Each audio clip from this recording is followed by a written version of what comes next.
Photography రంగంలో అసలు మనం ఏమి అమ్ముతున్నాము? ఏమి కొంటున్నాము? ప్రొడక్ట్సా? సర్వీసెసా?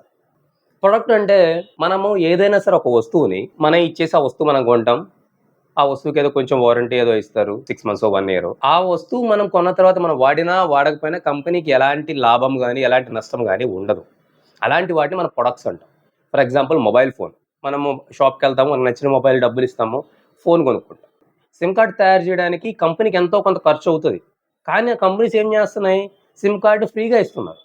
ఎందుకిస్తున్నారు? వాళ్ళ ఖర్చు అయినా సరే, సిమ్ కార్డ్ మనం గనక తీసుకొని ఊరికే పడేసామనుకోండి వాడకుండా, ఆ సిమ్ కార్డ్ కంపెనీకి లాస్. కానీ వాళ్ళేం చేస్తారు? ఆ సిమ్ కార్డ్ మనకు ఫ్రీగా ఇస్తారు. వాళ్ళు ఏమమ్ముతున్నారు అంటే అక్కడ సర్వీస్ అమ్ముతున్నారు. మనం ఎప్పుడైతే మనం వాడటం మొదలు పెడతామో, ఎప్పుడైతే మంత్లీ 300, 400 రూపాయలు రీచార్జ్ చేస్తామో, అప్పుడు ఆ సిమ్ కార్డ్ కంపెనీకి, ఆ నెట్వర్క్ కంపెనీకి ప్రాఫిట్స్ అనేవి వస్తాయి.